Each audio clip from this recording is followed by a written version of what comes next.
नमस्कार, आपण पाहताय झी 24 तास. मी कमलेश सुतार. टू द पॉइंट या आमच्या विशेष कार्यक्रमात आपल्या सगळ्यांचं पुन्हा एकदा स्वागत आहे. महाराष्ट्रातल्या 5व्या टप्प्यातल्या निवडणुका आणि शेवटच्या टप्प्यातल्या निवडणुका प्रचार संपायला खरं तर अवघे काही तास उरलेत आणि या शेवटच्या काही तासांमध्ये एक विशेष पाहुणे आपल्यासोबत जोडले जात आहेत. नक्की प्रचार कसा झाला, काय चित्र वाटतंय, 5 फेऱ्यानंतर त्यांचं आकलन काय, हे सगळं आपण समजून घेणार आहोत. आणि आपल्यासोबत आहेत महाराष्ट्राचे मुख्यमंत्री एकनाथ शिंदे. शिंदेसाहेब नमस्कार. नमस्कार. 5 फेऱ्या आता संपतील. महाराष्ट्रातल्या निवडणूक महाराष्ट्रातली संपणार आहे. महाराष्ट्रातल्या सत्तांतरानंतरची खऱ्या अर्थानं मोठी आणि महत्त्वाची अशी ही निवडणूक आहे. तुम्हालाही असं वाटतंय का की या निवडणुका म्हणजे या झालेल्या सत्तांतराचा कल असेल किंवा त्याच्या ते लोकांना आवडलं आहे किंवा नाही आवडलं आहे किंवा त्याच्या लोकांचा शिक्कामोर्तब होईल असं तुम्हाला वाटतं? नाही, यामध्ये ज्या निवडणुकांचे 4 फेज झाले, मी संपूर्ण राज्यभर फिरतोय आणि फिरत असताना लोकांचा कल, लोकांच्या भावना आणि लोकांचं मत साहजिक आहे. आपल्याला त्याची कल्पना येते, माहिती मिळते, कारण आपण ग्राउंडवर काम करणारे, फील्डवर काम करणारे लोक आहोत. मला वाटतं यामध्ये झालेल्या टप्प्यामध्ये महायुती खूप पुढं आहे. कारण याचं कारण 2 वर्षात राज्यामध्ये जे काही प्रकल्प वेगाने सुरू आहेत, जे बंद पडले होते, बंद पाडले होते, या प्रकल्पांना आम्ही चालना दिलेली आहे. मग मेट्रो असेल, समृद्धी असेल, कोस्टल असेल, अटल सेतू असेल, मुंबई पुणे मिसिंग लिंक असेल, हे सगळे जे काही इन्फ्रा प्रोजेक्ट आहेत, मेट्रोचे प्रकल्प, मेट्रो 2, मेट्रो 7 उद्घाटन झालं. मेट्रो 3चं काम युद्ध पातळीवर सुरू आहे, त्याचंही उद्घाटन होईल. आणि कारशेडचं काम जोरात चालू आहे. मुंबई एअरपोर्टचं काम जोरात चालू आहे. त्यामुळे सगळीकडे आपण पाहिलं तर मुंबईमध्ये आम्ही पाहताय आपण की सगळे खड्डेमुक्त रस्ते करण्याचं योजना आम्ही सुरू केली. कॉन्क्रीटचे रस्ते, सुशोभीकरणाची कामं, हेल्थवर क्वालिटी हेल्थ देण्याचं काम सुरू केलं आम्ही. आणि एकंदरीत राज्यभर, मग मुंबई असेल, पुणे असेल, नाशिक असेल, नागपूर असेल, सगळीकडे आपल्याला विकास प्रकल्प सुरू झालेले दिसतील. एक पॉझिटिव्हिटी आहे. आणि शेतकऱ्यांसाठी आम्ही घेतलेले निर्णय, 6,000 रुपये शेतकऱ्यांना दर वर्षाला, जसं मोदीजींचे 6,000, आमचे पीक विमा योजना, प्रीमियम आम्ही भरतो 1 रुपयात पीक विमा, लेक लाडकी लखपती, महिलांना एसटी मध्ये सवलत, ज्येष्ठांना एसटी मध्ये सवलत, आज वयोवृद्धांना वयोश्री योजना, युवकांना नोकऱ्या, स्टार्टअप, स्किल डेव्हलपमेंट सेंटर. त्याचबरोबर आज आपण मोठ्या प्रमाणावर मुख्यमंत्री स्वयंरोजगार योजना, MIDCची 35% सबसिडी, या अशा अनेक योजना ज्या आहेत तरुणांना स्वतःच्या पायावर उभं करण्यासाठी घेतल्या. याचा इम्पॅक्ट नक्की या निवडणुकांमध्ये दिसेल. प्लस 10 वर्षामध्ये मोदी साहेबांनी केलेलं काम, देशभरामध्ये सुरू केलेल्या योजना, देशभरातले प्रकल्प, याची तुलना केली तर 50-60 वर्ष काँग्रेसला जे करता आलं नाही ते 10 वर्षात मोदीजींनी करून दाखवलं. याचा पण इम्पॅक्ट आहे. त्यामुळे लोकांना आज अगोदरच्या 2.5 वर्षामध्ये या राज्यात काय होतं, सगळे प्रकल्प बंद होते, निगेटिव्हिटी होती, सगळे ठप्प पडले होते, ठप्प बसले होते, घरामधून सरकार किंवा राज्य चालवता येत नाही. त्यामुळे लोकांना काय पाहिजे, लोकांना ग्राउंड रियालिटी, लोकांना फील्डवर काम करणारे लोक पाहिजेत, लोकांना मदत करणारे लोक पाहिजे, लोकांना आपत्तीमध्ये मदत देणारे लोक पाहिजे. म्हणून आमचं हे सरकार जे आहे अगदी पॉझिटिव्ह आणि प्रॅक्टिकल काम करते. शिंदेसाहेब, तुम्ही विकास कामांचं बोलतात, तुम्ही एवढ्या सगळ्या प्रकल्पांची माहिती इथे दिली, पण निवडणुकांच्या प्रचारामध्ये ह्याच्यापेक्षा वेगळेच मुद्दे दिसून येत आहेत. निवडणुकांच्या राष्ट्रीय पातळीवर पण वेगळे आहेत, राज्य पातळीवर पण वेगळे आहेत. देश पातळीवरच्या मुद्द्यांविषयी मी नंतर बोलतो, पण सध्याच्या घडीला महाराष्ट्रामध्ये एकच नॅरेटिव्ह आहे किंवा ज्याच्यावर प्रचार चालू आहेत, तो आहे राज्यात सत्तांतर कसं झालं, काय कोणी कशी गद्दारी केली किंवा कोणी आम्हाला कसा धोका दिला, आम्ही कशा, याच गोष्टींच्या भोवती सगळा नॅरेटिव्ह फिरतोय. मग त्यांच्याकडे मुद्दे नाही ना, आमच्याकडे मुद्दे विकासाचे आहेत. मुद्दे नसल्यावर गुद्द्यावर येणार. आणि त्यामुळे विरोधक जे नॅरेटिव्ह हे पसरवते, जे परसेप्शन क्रिएट करते, आता त्याला 2 वर्ष झाली. तुम्ही गद्दारीची भाषा आमच्याबद्दल करता, तर तुम्ही 2019ला लोकांच्या पाठीत खंजीर खुपसला, बीजेपीच्या पाठीत खंजीर खुपसला, बाळासाहेबांचे विचार तुम्ही पायदळी तुडवले, बाळासाहेबांना नको होतं ते तुम्ही केलं. बाळासाहेब काँग्रेस माझी होऊ देणार नाही हे म्हणायचे. त्या काँग्रेसला तुम्ही डोक्यावर घेतलं, सरकार बनवलं, मुख्यमंत्री बनलात. बाळासाहेब म्हणायचे शिवसैनिकाला मुख्यमंत्री करा. तुम्ही शिवसैनिकाचं स्वप्न, बाळासाहेबांचं स्वप्न साकार करतो म्हणालात. मला बनवायचा विषय नाही आहे. तुम्ही साध्या सैनिकाला बनवायला पाहिजे होतं. त्याला डावलून तुम्ही स्वतः बसलात. एका मुख्यमंत्री पदाच्या खुर्चीच्या मोहापायी तुम्ही सर्व विचारधारा बाळासाहेबांची, युतीची सर्व पायदळी तुडवली. मिळवलं काय? हे करून पुन्हा तुम्ही ज्यांना पवार साहेबांनी तुम्हाला मुख्यमंत्री केलं, त्या पवार साहेबांच्या बरोबर पण तुम्ही धोका करायचा प्रयत्न केला. जेव्हा मोदीजींना तुम्ही भेटून आलात, कबूल करून आलात की आता ठीक आहे आपण युती करू. नंतर इथं आल्यावर जो मोह झाला 5 वर्ष राहण्याचा, तो भाग वेगळा. परंतु ती तुम्ही मानसिकता ठेवली. म्हणजे तुम्ही दोनदा विश्वासघात करण्याचा प्रयत्न केला. मग मोठा बेईमान कोण? तुम्ही या सगळ्यांचे साक्षी आहात या दोन्ही प्रकाराचे. म्हणजे एकदा काँग्रेस सोबत गेला, आहे.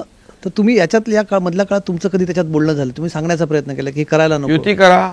मी सांगितलं 5 वेळा. पण जेव्हा मोदींना भेटायला गेले तेव्हा पण ते कबूल करून आले. तेव्हा तुमचं काय रिएक्शन होतं? मी उलट चांगला ना, मी तर म्हणतच होतो बीजेपीने शिवसेनेची आपली युती झाली पाहिजे. वैचारिक युती आहे, 25 वर्षाची युती आहे. तुम्ही मगाशी म्हणालात की मुख्यमंत्रीपदी बसण्याचा मोह होता, त्यांना स्वतःला तिथे बसायचं होतं. मागे एका सुप्त इच्छा, परत ती आताच होती की आधीपासून होती? आधीपासून. आता ते माहित आहे ना सगळ्यांना. पण तुम्ही तर आता पक्षात तुम्ही आधीपासून होती.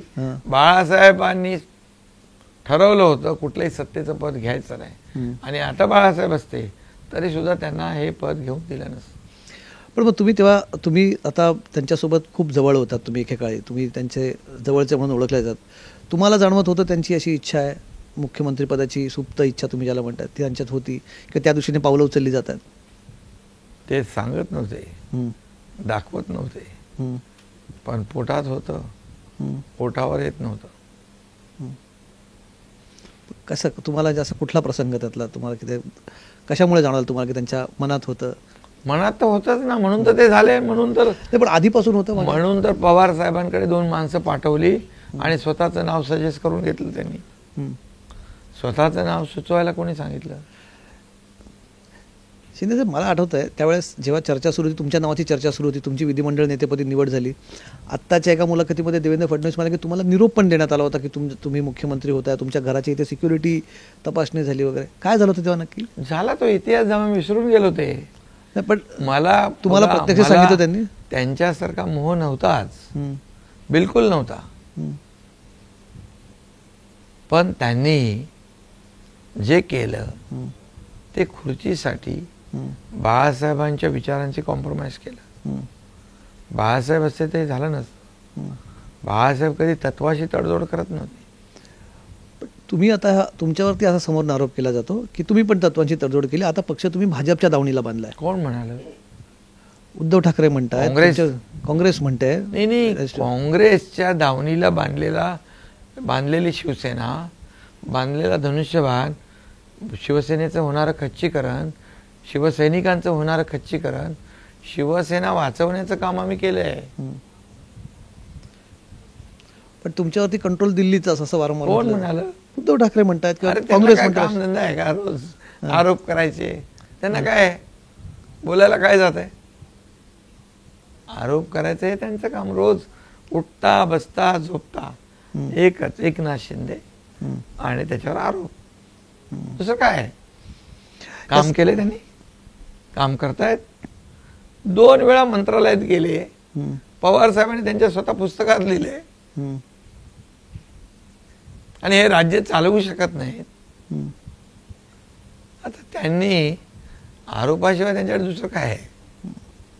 पण मग दुसरीकडे हाही तुमचा आरोप होता जेव्हा तुम्ही सत्तांतर घडवलं महाराष्ट्रामध्ये, तेव्हा तुमचं म्हणणं होतं की आम्हाला काँग्रेसच्या खूप दबावाखाली काम करतो, राष्ट्रवादीच्या दबावाखाली काम करावं लागतं. मधल्या काळात अजित पवार तुमच्यासोबत आले, पुन्हा तोच आरोप तुमच्यावरती व्हायला लागला की ज्यांच्याबद्दल आरोप केले त्यांच्यासोबत सत्तेत बसलं. मुख्यमंत्री मी आता, तेव्हा मी मुख्यमंत्री नव्हतो. आज सगळ्यांना आपण सोबत घेऊन काम करतोय. आज आमचे आमदार खुश आहेत, मित्रपक्षाचे आमदार खुश आहेत, सगळीकडे कामं होत आहेत, सगळ्या मतदारसंघामध्ये लोकांना जनतेला अपेक्षित आहे ते होत आहे, ते तेव्हा होत नव्हतं. याच अनुषंगाने दुसरा राज ठाकरेंनी एक आरोप केला. त्यांचं म्हणणं होतं की त्यांनी उद्धव ठाकरेंची टीका करताना सांगितलं की ज्या भुजबळांनी बाळासाहेबांना अटक करण्याचा प्रयत्न केला त्यांच्या मांडीला लावून उद्धव ठाकरे सरकारमध्ये बसले. आता हाच आरोप स्वतः भुजबळच करतायत. कालच ते झी 24 बोलताना म्हणाले की मी बसलो आता सत्तेमध्ये एकनाथ शिंदेसोबत. मग अशाच तोच आरोप तुमच्यावरती केला जातोय. नाही, आता माझ्यावर कोणी आरोप केलेला नाही.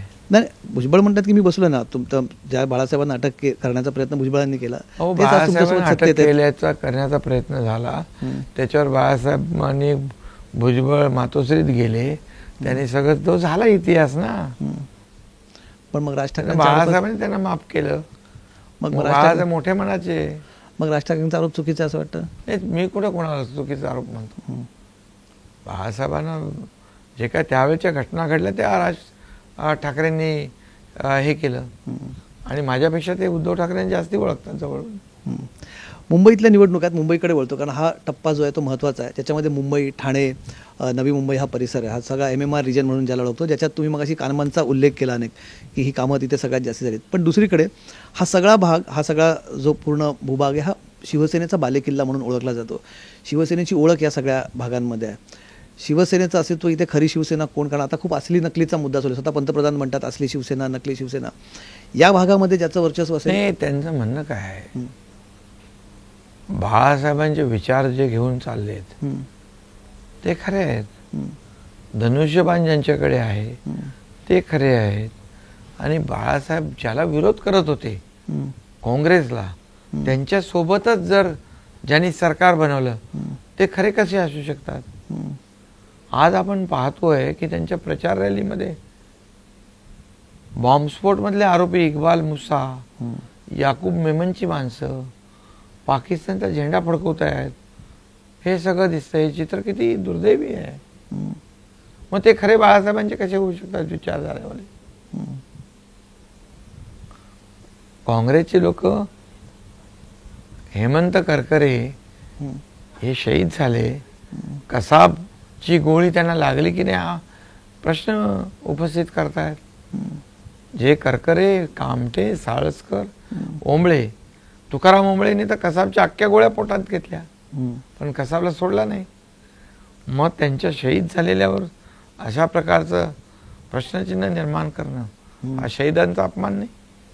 मग असे लोक तुमच्याबरोबर चालतात? सावरकरांचा अपमान करणारे लोक चालतात. सावरकर नको, पण औरंगजेबी वृत्तीचे लोक पाहिजे. हे काय? मग हे कसं काय? पण या भागामध्ये जसं मी म्हटलं की या भागात ज्याचं वर्चस्व इथे या शिवसेनेचं भागामध्ये आम्ही सगळ्या जागा जिंकणार. संपूर्ण या तुमच्या मुंबई आणि MMR पूर्ण जिंकणार. पण मग इथे तुम्हाला जागांसाठी सुद्धा संघर्ष करावा लागला. शिंदे कुठला साहेब, संघर्ष? म्हणजे ठाण्याची जागा तुम्हाला काय? अरे बाबा, शिवसेना कार्यकर्ते, BJPचे कार्यकर्ते एखादी जागा लढवण्याचा आग्रह करतात, त्याचा निर्णय झाल्यावर ते काम करतात. आता नाईक साहेब, गणेश नाईक साहेब स्वतः, संजीव नाईक, संदीप नाईक, पूर्ण परिवार काम करतोय. उन्हात रोड शो मध्ये येत आहेत, मिटिंगा घेत आहेत, सगळं करतायत.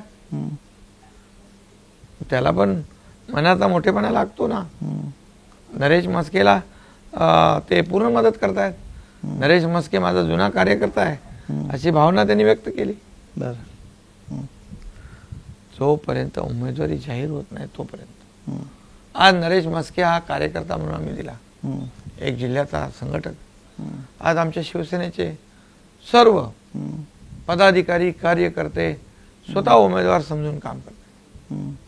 महायुती काम करते, BJP, राष्ट्रवादी, मनसे, RPI सगळे झोकून देऊन काम करतायत. त्यामुळे आम्ही 4 तारखेला तर कळेल ना तुम्हाला. तुम्ही घोडा मैदान नजदीक. तुम्ही स्वतः झोकून देऊन काम करताय. आता रात्रीचे जवळजवळ आता 1:30 वाजला ना आपण इंटरव्ह्यू करतोय. दिवसभर हे शेड्यूल तुम्ही असेही रात्री तुम्ही जास्त मीटिंग्स तुमच्या सुरू असतात, रात्री उशिरापर्यंत तुम्ही काम करतात. निवडणूक काळात तुम्हाला हा अजून वाढल्यासारखा वाटतोय, हा तुमच्या कामाचा व्याप? काम तर निवडणुकीसारखी लढवतो आम्ही. त्यामुळे मी जिथे जातो तिथे पूर्ण व्यवस्थित नियोजन करतो आणि नियोजन जिंकण्याचं करतो. म्हणून तर मी जिकडे 2-3 दिवस थांबलो की यांना पोटदुखी होते. अरे मुख्यमंत्री इकडे 2 दिवस थांबले, काय 2 दिवस थांबायचं नसतं, त्याला काय बंधन आहे, काय नियम आहे? त्यांच्यासारखा मी आला गेला की लगेच परत बॅक टू पॅव्हेलियन असं नाही करत. मी कार्यकर्त्यामधला आहे, फील्डमधला कार्यकर्ता आहे. मी ग्रास रूटला जाऊन काम करतो. प्रत्येक गोष्ट मी लक्षपूर्वक करतो आणि त्यामुळे रिझल्ट 4 तारखेला तुम्हाला दिसतील. तुम्ही 2 दिवस मुक्कामाला गेलात, त्या 2 मुक्कामाला तुम्ही बॅगा घेऊन गेलात, त्याची फार चर्चा झाली. आम्हाला सांगण्यात नक्की तुम्ही त्या बॅगा पहिल्यांदा तर काल चेकिंग झाली बॅगांची नव्याने. आधीच्या बॅगांमध्ये नक्की सगळ्यांना वाटतं की बाबा 2 दिवसात शिंदे काय सामान घेऊन जातात एवढं. अहो एवढी तरी मला समजतं ना, मुख्यमंत्री आहे मी. आणि हेलिकॉप्टरमधून बॅगांमधून पैसे नेण्याची वेळ माझ्यावर आलेली नाही. त्याच बॅगा परवा होत्या, त्याच बॅगा काल बघितल्या. उलट चांगलं झालं. माझे कपडे सोबत असतात. माझं 24/7 काम असतं. मी आज इथे आहे, तर उद्या नाशिकला आहे, परवा विदर्भात आहे, मराठवाड्यात आहे, म्हणून मी सज्ज असतो. पण हा नेहमी तुमचा प्रवास जो असतो हा तुम्हाला हा सगळा तुम्हाला काय एकदम विंचवाचं बिराड पाठीवर तसं तुम्हाला सगळं माझं सगळं सोबत असतं.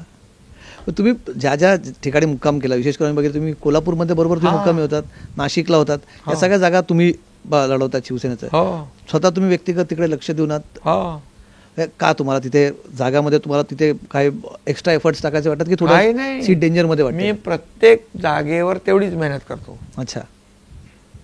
प्रत्येक जागेवर मी तेवढी मेहनत करतो. मला जिंकायचंय, माझ्या उमेदवाराला जिंकवायचंय आणि महाराष्ट्रातून ज्यादा जागा देऊन मोदीजींना प्रधानमंत्री करायचंय. आम्हाला त्यांच्या हात बळकट करायचे आहेत. मी शिवसेनेतच नाही, मी भाजपच्या जागा, NCPच्या जागा जिकडे आहे तिकडे जाऊन प्रचार केला, तिकडे मी काम केलं. पण जागा 48 जागा आम्हाला महत्वाच्या आहेत. जागा वाटपामध्ये तुम्ही मात्र बाजी मारली असं अनेक जण म्हणतात. अजित पवारांना कमी जागांमध्ये समाधान मानलं, पण तुम्ही मात्र शेवटपर्यंत ज्या जागा आहेत त्या आपल्या त्याच्यासाठी तुम्ही लावून धरलात सगळं. नाही असं काही नाही. असं बाहेर तुम्हाला ते विरोधक जे आहेत हे आमचं ऑब्झर्वेशन विरोधकांचं नाही, तुम्ही तुमच्या जागांसाठी तुम्ही फार बिलकुल काही नाही. आमच्यामध्ये संघर्ष नव्हता, बिलकुल समन्वयाने सगळं झालं, संमतीने झालं. सगळे समजदार आहेत, कुठलंही काही आमच्यामध्ये मतभिन्नता नव्हती. त्याने मी असं का म्हणतो, कारण असा तेव्हा आरोप केला जायचा की तुम्ही आता सरेंडर झालात भाजपला, कमी जागांवरती लढाल, पण तरीसुद्धा तुम्ही ज्या जागा म्हटल्या त्या तुम्ही तुमच्यासाठी आणल्या परत. त्यासाठी तुम्हाला काही वेगळा भाजपशी वेगळा काहीच नाही. बघा त्यांनाही माहीत आहे की कुठल्या जागा कोणी लढवल्या पाहिजे, कुठल्या जागा कोणी लढवल्या, जिंकणं महत्वाचं आहे. महायुतीमध्ये आम्ही वेगवेगळे नाही आहोत, महायुतीच्या जागा जिंकणं महत्वाचं आहे आणि त्यामुळे महायुतीच्या जास्तीत जास्त जागा जिंकणं हे आमचं लक्ष आहे. आता तुम्ही आधी दोघं होतात, तिघं झालात, आता चौथे आलेत राज ठाकरे. तुम्हाला असं म्हटलं तर की एक ठाकरे सोबत घ्यावे लागले, ठाकरे आडनाव सोबत आल्याने काय फरक पडतो की फक्त राज ठाकरेजींनी सांगितलं मोदीजींनी देशासाठी चांगलं काम करतायत, देशाला विकासाकडे नेत आहेत, त्यांचं नेतृत्व आश्वासक आहे, देशाला पुढे नेणार आहे. राज्यात देखील आमचे त्यांचे चांगले संबंध, ते कितीतरी प्रश्न घेऊन आमच्याकडे यायचे आणि राज्यात देखील चांगलं काम सुरू आहे आणि त्यामुळे त्यांनी पाठिंबा दिला. त्याच्यामध्ये गैर काय? राजकारणाचा विषय निघाला, मी थोडासा एक मागे विषय नव्हतो, थोडासा विषयांतरलं असं वाटतं तुम्हाला? तुम्ही परवा भाषणात राज ठाकरे आले होते, त्यांनी आनंद दिघेंच्या काही आठवणी सांगितल्यात. तुम्ही आता फार पूर्वीपासून दिघे साहेबांसोबत राहिलात. दिघे साहेबांचे आणि त्यांचे कसे संबंध होते? खूप चांगले. तुमचा काय त्यातला अनुभव? तुमचा खूप चांगले. त्याच्यामुळे दिघे साहेब किती वेळा अडचणीत आले. म्हणजे कसं? राज ठाकरे काम करणारा माणूस, आता दिघे साहेब काम करणारा माणूस. कधी कधी दिघे साहेब राज ठाकरेंच्या बद्दल चांगलं बोलायचे, त्यांची बाजू लावून धरायचे. बरं. मग हे जे लोक त्यांना ते आवडायचं नाही. अच्छा. आणि मग ती पोटदुखी. मग दिघे साहेबांनी खूप मानसिक त्रास दिला. बरं. त्यांचंही खूप त्यांची एवढी लोकप्रियता होती, म्हणजे तुम्हाला तर माहित आहे. हो. दिघे साहेब न बोलता भाषण न करता एवढी पॉप्युलॅरिटी मिळवणं सोपं काम नाही. ही जेलसी होती. ही म्हणजे नेतृत्वावर विश्वास स्वतःचा नसला या सगळ्या गोष्टी घडतात. त्यांनाही खूप मानसिक ताप दिला. त्यांनाही बरंच काही सगळ्या गोष्टी केल्या. त्यांचाही जिल्हा, या जिल्ह्यातून त्यांना दुसऱ्या जिल्ह्यामध्ये घालवण्याचा प्रयत्न केला. पण बाळासाहेबांचं त्यांचं खूप प्रेम आणि त्यांचे संबंध गुरु शिष्याचे होते. हे जे बाकी लोक जे आहेत त्यांना सलत होतं त्यांची लोकप्रियता. तुम्हाला तुमच्याशी कधी त्यांचं बोलणं झालं? कारण ते कधी सांगायचे तुम्हाला की असं काही मला त्रास दिला जातो? दिघे साहेब सांगायचे तुम्हाला? मला सगळं माहिती पडायचं ना. मी सोबत 24 तास त्यांच्या सोबत. पण कधी जाणवलं तुम्हाला असं त्यांच्या बोलण्यातून? बिलकुल. हे सगळं धर्मवीर 2 मध्ये असणार आहे का? सगळं येईल. 1 मध्ये नव्हता हा, पण 2 मध्ये येईल का? जे खरं आहे ते येईल. काय येईल म्हणजे आम्हाला उत्सुकता आहे. आता सिनेमा आले तुम्हाला आता सांगितलं ट्रेलर तर सांगा मला. टीजर आता फक्त एकच आहे, लोकसभा. मराठीचा मुद्दा ह्या निवडणुकांमध्ये केला जातो. असं म्हटलं जातं की मराठीचा स्वाभिमान. मधल्या काळामध्ये मुंबईत 1-2 घटना झाल्या. एक जाहिरात येते की ज्याच्यामध्ये मराठी माणसांनी अप्लाय करून असं सांगितलं जातं. किंवा मधल्या काळात आणखी एक घटना झाली की एका मुलीला घर नाकारलं गेलं मराठी आहे म्हणून गुजराती बोल सोसायटीमध्ये.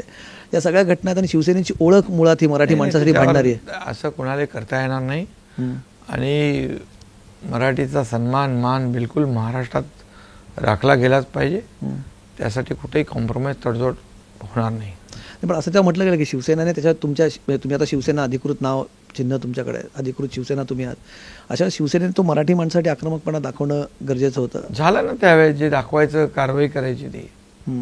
पण ग्राउंडवरचा शिवसैनिक बोलून काय असं आम्ही बोलून नाही दाखवत ना. आम्ही करतो सगळं. तोंडाच्या वाफा काय म्हणतात त्याला. पण मग हाच बाणा शिवसेनेचा परत आपल्याला बघायला मिळेल. कारण आता निवडणूक आहेत किंवा सरकार म्हणून काम करत असताना आमचं ध्येय एकच आहे. या महाराष्ट्रातल्या प्रत्येकाला वाटलं पाहिजे हे सरकार माझं आहे. त्याला सुरक्षित वाटलं पाहिजे. मग तो उद्योगपती असेल, नाहीतर सर्वसाधारण नागरिक असेल, शेतकरी असेल, कष्टकरी असेल, कामगार असेल, व्यापारी असेल. आज जर उद्योजकांच्याच खाली बॉम्ब पेरायला लागले, त्यांच्याच घरावर मोर्चा आंदोलन काढायला लागले, कसे राहतील? तुम्हाला मोठ्या प्रमाणात इंडस्ट्री फ्रेंडली स्टेट म्हणतो आपलं तयार झालंय. आज आपल्याकडे एवढं पोटेन्शियल आहे, कनेक्टिव्हिटी आहे, इन्फ्रास्ट्रक्चर आहे. तुम्हाला मोठ्या प्रमाणावर नोकऱ्या द्यायच्या असतील तर उद्योग वाढवणं गरजेचं आहे. ते आम्ही आता करतोय. आज FDI मध्ये नंबर 1 आपण आहोत. 2.5 वर्षात 2ऱ्या-3ऱ्या नंबरवर गेले होते. हे तर पॉझिटिव्ह आहे ना. आणि 2.5 वर्षात निगेटिव्हिटी होती. सगळं बंद ठप्प सगळे आपले बसले. पण मग उद्योगांवरच तुमच्यावरती परत आरोप झाले की उद्योग पळवले. आता तो तर निवडणुकीतला मुद्दा आहे की उद्योग गुजरातला गेले. तो वेदांताचा तेव्हा आमचे 2च महिने झाले होते. सरकारला आमचे 2 महिने झाले. 2 महिन्यात एखादा उद्योग इकडचा तिकडे जातो का मोठा? अरे त्या उद्योजकाला वाटला हे आम्हाला मदत करणार नाहीत, बिलकुल यांच्याकडून सपोर्ट मिळणार नाही, हे यांच्या मनात काहीतरी वेगळंच आहे, स्वतःचा स्वार्थ आहे, तर गेले निघून. आता काय येत आहेत आमच्याकडे? 5 लाख कोटीचा निवेश झालाय. काय येत आहेत? काय येत आहेत? आम्ही त्यांना मदत करतोय, त्यांना सहकार्य करतोय. Single window clearance, permission, subsidy, infrastructure सगळं देतोय. पण आता राजकीय दृष्ट्या ही युती झाली आहे. पुन्हा युतीमध्ये याच निवडणुका आगामी महायुती म्हणून लढवणार आहात. कारण 3 महिन्यानंतर परत महाराष्ट्रात निवडणुकांचे वारे येतील. असाच फॉर्म्युला असेल? हीच जागा वाटपाची फॉर्म्युला तुमचा? आता बघा, आम्ही काही दुसरा विचार करत नाही. लोकसभा एके लोकसभा, लोकसभेच्या जागा ज्यादा जिंकणे, मोदीजींना प्रधानमंत्री 3ऱ्यांदा बनवणे, हेच लक्ष घेऊन आम्ही सगळे चाललोय. तुम्ही शिवाजी पार्कच्या सभेमध्ये म्हणालात, तुम्ही आज एक वाक्य वापरलात, मोदी का नाम, हमारा काम आणि अयोध्या का राम, बरोबर? तुम्ही असं म्हणालात. मग त्याच्यात लगेच एक प्रतिक्रिया आली की मग याच्यामध्ये बाळासाहेब कुठे आहेत? महाराष्ट्राचं काम म्हणजे महाराष्ट्रातले प्रकल्प, इन्फ्रास्ट्रक्चर, महाराष्ट्रात आम्ही घेतलेले निर्णय, मोदीजींचं नाव म्हणजे काय? मोदीजींचं नाव आहेच ना. आमच्या राज्याला त्यांनी मदत केलीच आहे ना. का केली नाही? केली आहे ना. डबल इंजिन सरकार. अयोध्येचा राम म्हटलं तर काय कोणाचं नाव घ्यायचं? रावणाचं. का पोटदुखी? अयोध्याचं राम मंदिर बांधायचं स्वप्न कुणाचं होतं? बाळासाहेबांचं होतं ना. मग ते कोणी पूर्ण केलं? मोदीजींनी केलं. मग आनंद व्यक्त केला का तुम्ही? बाळासाहेबांचं स्वप्न होतं 370 कलम हटवणं. आनंद व्यक्त केला का? नाही करू शकत. कारण मित्रपक्षाला वाईट वाटेल. हिंदुत्वाचं नाव घेतात का आता? हिंदू हृदय सम्राट म्हणतात का? माझ्या तमाम हिंदू बांधव भगिनी म्हणतात का? गर्व से कौम हिंदू म्हणतात का? सगळं आता बंधनं आली. RSS वर काहीतरी बोलले आता. हे फडके काय हो, ते RSS ध्वज त्याला ते फडका असं त्यांचा एक वाक्यावरती खूप टीका होती. बाळासाहेब भगवा म्हणजे त्यांना जीव की प्राण होता. आज तुम्ही त्या भगव्याशी प्रतारणा करताय. हे दुर्दैव आहे. आणि आता तुमच्या रॅलीमध्ये मगाशी म्हटल्याप्रमाणे मी सगळी फडकायला लागली आहेत. त्यामुळे भगव्याची अलर्जी झाली आहे. मग कशाला सांगताय हिंदुत्व हिंदुत्व हिंदुत्व? ते कधीच सुटलंय. मला थोडंसं काही व्यक्तिगत मुद्द्यांबद्दल इथे बोलायचं. निवडणुकांमध्ये आपण म्हटलं की खूप कटुता यावेळेस निवडणुकांमध्ये बघायला मिळाली. तुम्ही मागे एकदा एका तुमच्या कोल्हापूरच्या अधिवेशनामध्ये आम्ही श्रीकांत शिंदेंना खूप भावुक होताना बघितलं होतं. आता परवाई कल्याणच्या सभेमध्ये एक टीका करण्यात आली तिथे की तुम्ही कपाळावरती गोंधून घ्या वडिलांचं नाव वगैरे असं काहीतरी त्याची टीका झाली. या सगळ्या जेव्हा टीका तुम्ही एक वडील म्हणून ऐकता तेव्हा तुमची काय प्रतिक्रिया असते? ही फार म्हणजे अशा प्रकारची टीका एवढ्या खालच्या पातळीवर जाऊन दुःख होतं, खंत वाटते. पण समोरून अपेक्षा काय करणार? समोरच्यांनी संस्कृती विसरली आहे. बाळासाहेबांचे विचार विसरले. आम्ही नाही विसरणार. श्रीकांत शिंदेला असं म्हणणं उद्धव ठाकरे बाकी लोकांचं आम्ही समजू शकतो. पण त्यांचं पार त्यांची पण मनस्थिती बिघडली आहे.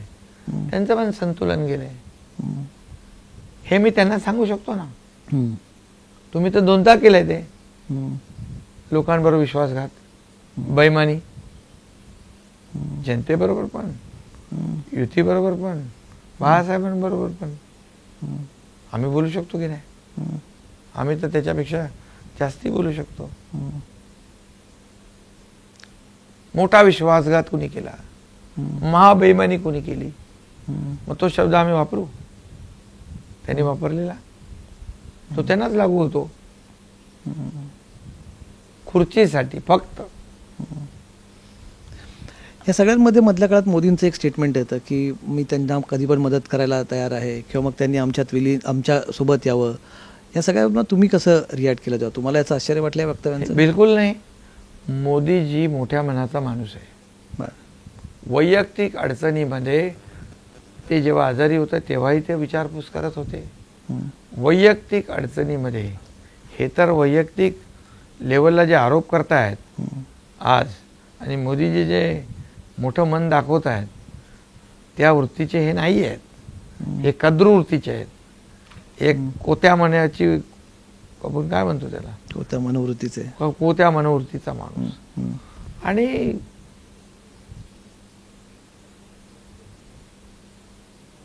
हे जे काय विलिनीकरणाचं तर पवार साहेबांनी काढलंय. बोले प्रादेशिक पक्षांनी काँग्रेसमध्ये विलीन झालं पाहिजे. जेव्हा माणसाची ताकद कमी होते, पक्षाची पॉवर कमी होते, तेव्हा माणूस विचार करतो विलीन होण्याचा. आता हे उभाटा तर काँग्रेस समोर लोटांगण घातलंच. आता लीन झाले, विलीन व्हायचंच बाकी आहे. विचारधारा तर त्यांचीच घेतली. नाही, पण मोदीजी म्हणाले की त्यांनी आमच्यासोबत तेव्हा तुमचं काय, तुम्हाला काय? आम्हाला काय प्रॉब्लेम आहे? मोदीजींचा म्हणण्याचा उद्देश जो आहे पवार साहेबांच्या स्टेटमेंटवर आधारित होता. दुसरीकडे प्रकाश आंबेडकर हे म्हणतात, त्या प्रकाश आंबेडकर एक भयंकरच आरोप तुमच्यावरती लावला की तुम्ही आणि उद्धव ठाकरे उद्या एकत्र येणार आहात असं तुमच्यात, आणि तुमच्यात काहीतरी सेटिंग असेल. हो, मला पाण्यात बघणारे, झोपता उठता एकनाथ शिंदे एकनाथ शिंदे एकनाथ शिंदे, शिव्या शापशिवाय त्यांना काही येत नाही. कशाला तो चर्चा ती निरर्थक चर्चा आहे. प्रकाश आंबेडकर कशामुळे असा आरोप करत असतात? कारण त्यांना आता तो त्यांचा नाही, आरोप शिंदेचा आरोप तर असा आहे मागे नवी मुंबईच्या काही कार्यकर्त्यांनी केला की ठाणे आणि कल्याणच्या सीटमध्ये काहीतरी तुम्ही ऍडजस्टमेंट केलं त्यांच्यासोबत, असा आरोप झाला. अहो, कल्याणमध्ये श्रीकांतनी केलेलं काम 10 वर्षामध्ये एवढं प्रचंड काम आहे त्याचं. त्यांनी स्वतःची ओळख निर्माण केली आहे कामाच्या रूपाने. मी गेलो पण नाही प्रचाराला, काल फक्त एक रोड शोला गेलो होतो. म्हणजे मी सांगितलं मी येतो, मला खूप लोकांचे फोन आले, साहेब एकदा तरी चक्कर मारून जा. त्याचं कामच एवढं प्रचंड आहे की तिथे कोण उमेदवार कसला तरी सुद्धा काही त्याचा निवडणुकीमध्ये परिणाम होणार नाही. काम त्याचं बोलतंय. मला त्याचा अभिमान आहे एक बाप म्हणून. कारण त्यांनी 10 वर्षात जे केलं, इन्फ्रास्ट्रक्चर उभं केलं. शिंदेसाहेब, शेवटचा प्रश्न. तुम्ही मगाशी म्हटलं 4 तारखेला आपण बघू सगळा निकाल काय तो. वेगवेगळे अंदाज वर्तवले जातात. शरद पवार म्हणतात आमच्या 30 ते 35 जागा येतील, पृथ्वीराज चव्हाण म्हणतात 35 जागा येतील. कुठे अख्ख्या देशात? महाराष्ट्रात नाही, महाराष्ट्रात ते म्हणतात आमच्या महाविकास आघाडीच्या 35 जागा येतील. अच्छा अच्छा. तुमचं काय म्हणणं, तुमचा काय अंदाज आहे? मी तुम्हाला सांगू, मी संपूर्ण राज्यात फिरलो जी. किती कुणी काही म्हटलं, बघा हे काय माहितीये का, काही मुठभर लोक आहेत, मोदीजींच्या बद्दल ॲलर्जी आहे त्यांना, मोदीजींच्या कामाच्या बद्दल ॲलर्जी आहे, मोदीजींच्या बद्दल एवढा द्वेष आहे की मोदीजी गेलेच पाहिजे, असं किती लोकांचं म्हणणं आहे. काही मुठभर लोकांना. मुठभर लोकांनी म्हणून काय होतं का, शेवटी ठरवतं कोण? जनता जनार्दन. हा जनता जनार्दन त्यांच्याबरोबर आहे. 2014ला पण आरोप केले मौत का सौदागर, 2019ला पण केले चौकीदार चोर आहे, जातीवर शिव्या दिल्या. आता पण आरोप नाही. आता संविधानाचा बदलाचा एक संविधान बदलणार म्हणतात. नाही, आणखी काहीतरी म्हणाले ना, म्हणजे मोदी को गाड़ देंगे, कबर में गाड़ देंगे, हे काहीतरी म्हणाले, तडीपार कर देंगे. काय काय चालू आहे? जेवढे हे आरोप करतील, बघा मुठभर लोकांनी आरोप करणं आणि विचार करणं ह्याच्यानी काय होत नाही. लाखो जनता, करोडो जनता त्यांच्या बरोबर आहे. हे जेवढे विरोध करतात तेवढे लोक त्यांच्या जवळ येतात. कालचा रोड शो बघितला, परवाचा, काय त्यांचं पब्लिकचं ऍड, त्यांच्याबद्दल क्रेज होती, वेडे झाली होती लोक. पण त्याच्यावर आरोप केले की लोकांना वेठीस धरलं गेलं म्हणून त्या रोड शो. हो नाही, अरे ते मी होतो ना त्याच्यात रोड शो. स्वतःहून आलेले लोक, उतरलेले लोक प्रचंड. बरं, त्यांची पॉप्युलरिटी अशीच आहे का? जगात पॉप्युलरिटी झाली ना त्यांची. इतके देशाचे प्रमुख राष्ट्राध्यक्ष आज त्यांच्या मागे एक किती रिस्पेक्ट करतात, सगळं करतात, काम करतात म्हणून ना. इकडे तर काम न करता घरी बसून नंबर 1 आला होता खरंच. ते म्हणतात की तेव्हा सर्वे मध्ये आलं होतं. हो ना, घरी बसून फेसबुक लाईव्ह करून कोविड मध्ये कोमट पाणी प्या आणि घरी बसा असं सांगायचे. बरं, या संशोधनाचा विषय आहे, जाऊ द्या. बरं, तुम्ही दुसरी गोष्ट, निवडणुकांचा निकाल येईल त्याच्यानंतर काय राज्यातली राजकीय परिस्थिती बदलेल असं म्हणतात का? कारण परत म्हणतात, आज एक नवीन आलं परत की प्रकाश आंबेडकरच परत म्हणतात की राज ठाकरे तुमच्या पक्षात विलीन होणार आहेत आणि ते शिवसेना प्रमुख होणार आहेत. अरे बाबा, ठीक आहे, तेच. आता फक्त आमचं एकच लक्ष आहे, मोदींना प्रधानमंत्री करणं. अशी काही चर्चा आहे का? म्हणजे मोदींना प्रधानमंत्री करणं आणि महाराष्ट्रातून जास्तीत जास्त जागा जिंकणं, बस. बाकी दुसरं काही आमच्या डोक्यात नाही. अशी कुठलीही चर्चा नाही, काहीच नाही आहे. राज ठाकरे पुढच्या वेळेस तुमच्या युतीत असेल, तुमची म्हणजे शिवसेनेची आणि मनसेची युती असेल? अहो, आता पहिलं मी सांगितलं तुम्हाला, पहिले आता फक्त आमचं लक्ष लोकसभा आहे. बरं. आणि त्यांनी पाठिंबा देताना त्यांनी सगळ्या भावना व्यक्त केलेल्या आहेत. मोदीजींच्या नेतृत्वावर विश्वास दाखवला, आपलं पॉझिटिव्ह काम आहे सरकारचं, त्याला पाठिंबा दिला. आता लक्ष लोकसभा आणि लक्ष मोदीजी. लक्षभेद होणार महाराष्ट्रात? लक्षभेद किती तरी तुमचा मगाशी आकडा सांगायचा राहून तुमचं काय म्हणणं? या सगळ्यांचा जाऊ अंदाज, तुमचा अंदाज काय? महाराष्ट्रात किती जागा येणार महायुतीच्या? Operation all out. Operation all out. 48 पैकी 48 जागा म्हणता तुम्ही? गेल्यापेक्षा जास्ती मिळतील. गेल्या वेळेस 41 + 1 42 अशा जागा मिळणार. खूप खूप धन्यवाद मुख्यमंत्री महोदय, तुम्ही आम्हाला एवढ्या रात्रीचा वेळ दिला आणि तुम्ही गप्पा मारल्यात. खरं तर तुम्ही दिवसभराच्या या सगळ्या प्रचारानंतर संध्याकाळच्या सभेनंतर आलात, पण तरी तुम्ही आमच्या सगळ्या प्रश्नांची उत्तरं दिली. टू द पॉईंट आमच्या कार्यक्रमात तुम्ही सहभागी झालात, त्याबद्दल आपले खूप खूप आभार. धन्यवाद.